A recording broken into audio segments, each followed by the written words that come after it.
लिखा वहां पर, कह रहा कि शाऊल को आकर जैसे उसने सिर पे हाथ रखा, हन्याह ने उसके सिर पर हाथ रखा और उसी समय वो उसकी आंखों से छिलके गिरे, रोया वो, और इसी समय वो देखने लगा। इसका मतलब कि उसके अंदर परमेश्वर ने उस कॉन्फिडेंस को भर दिया था। हो सकता था कह रहा ये भाग जाता कि परमेश्वर मुझे चंगाई नहीं देगा, लेकिन इसको पता था जिसने मुझे अंधा किया है वो मेरी आंखों को भी खोल सकता है। याद रखना, जिसने संसार को बनाया, जिसने आपको बनाया, वो कुछ भी कर सकता है। अगर वो, आप बहुत सारे लोग देखते हैं कि यहाँ पर अंधे लंगड़े टूंडे लोग ठीक होते हैं, ये परमेश्वर ने मुझे गिफ्ट दी है। मैं कह रहा हूं कि इस गिफ्ट पर अगर आप विश्वास करते हैं, आपको पहले कनेक्शन बनाकर आना पड़ेगा, आपको कनेक्शन बना के रखना पड़ेगा। अगर आप ऑनलाइन जुड़े हुए हैं लेकिन आपको रिलेशन मेरे साथ नहीं, परमेश्वर के साथ पहले बनाना है। जब आप वहां से प्रार्थना करके चलते हैं और चर्च के अंदर आते हैं और इसी समय जब आप अपने बीज, अपने भेंट, अपने दशमांश यहाँ मिनिस्ट्री में देते हैं, तो इसका मतलब आप एक रिलेशन बना रहे हैं। आप, इसका मतलब कि आपने कनेक्शन अपना इसके साथ जोड़ा है, पीबीएस मिनिस्ट्री के साथ।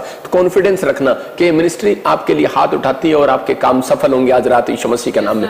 आपको बिलीव करना है। लेकिन ये 3 बातें मैं इसलिए सिखा रहा हूं आपको कि ताकि आपके घर में परमेश्वर की उपस्थिति रहे, उसकी प्रेजेंस रहे आपके घर में। आप बिजनेस में जाएंगे, आज से आप प्रेजेंस देखेंगे। कह रहा है शाऊल को इस बात को समझ में आ गया। कह रहा है कि उसने अपने अंदर रिलेशन बनाना शुरू किया, प्रार्थना में, बाइबल में रिलेशन बनाना शुरू किया होगा उसने बाद में चंगाई लेने के बाद। क्यों? क्योंकि वो जानता है, कह रहा है कि परमेश्वर उसके साथ रिलेशन बनाता है। कह रहा है जो प्रार्थना करता है, बाइबल पढ़ता है और आज्ञा मानता है। इसलिए पवित्र आत्मा अपने लोगों को बताना चाहता है, कह रहा है कि आप इस बात के लिए तैयार रहें कि परमेश्वर, हाँ तू मेरी जिंदगी में काम करेगा और मेरा कनेक्शन तेरे साथ है। मैं बताता हूं आपको कि एक बार मैं यूके में गया और उसी समय यूके में जब मैं प्रार्थना कर रहा था तो मैंने देखा उसी समय पवित्र आत्मा ने मुझे, होली स्पिरिट ने बोला, होली स्पिरिट ने मुझे कहा कि ये बहन, कह रहा मुझसे 3 साल से मेरे साथ रिलेशन बना रही है और वो मेरी 3 मीटिंग में लगातार आई वो मीटिंग के अंदर। और उसी समय जब मैंने उसके लिए हाथ उठाया और उसी समय मैंने उसके सिर पे हाथ रखा तो वो रोने लगी और बोलती 20 साल से कह रही मेरे पास पीआर नहीं है।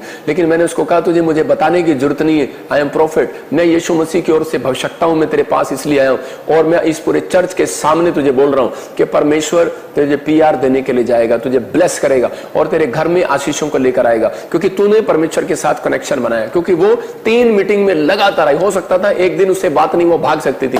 दूसरी बार मैं जब गया इंग्लैंड के अंदर, वो फिर आई। मैं तीसरे साल फिर गया, वो फिर आई। इसका मतलब 3 साल वेट कर रही थी वो मेरी मीटिंग का, 3 साल से वो आ रही थी। और इसी समय तीसरे साल परमेश्वर ने मेरे द्वारा उसको आशीष दिया और मुझे कहा कि इसको बोल दे कि अगले साल, कह रहा जब पादरी नहीं आएगा अगले साल तू इंडिया में आएगी। और उसी समय उसने इंडिया में आई और उसने आकर गवाही दिया कि हम दोनों पति पत्नी को पीआर की आशीष मिल गई। मैं फिर कह रहा हूं कि आज पवित्र आत्मा से आप सब कुछ ले सकते हैं। प्रभु आपके पास है। आपके जब आपके काम टूट जाते हैं, जब आप निराश हो जाते हैं, कोई प्रॉब्लम्स हो जाती है, तो उसी समय एक शैतानी विचार हमारे दिमाग में आता है कि परमेश्वर मेरे साथ नहीं है।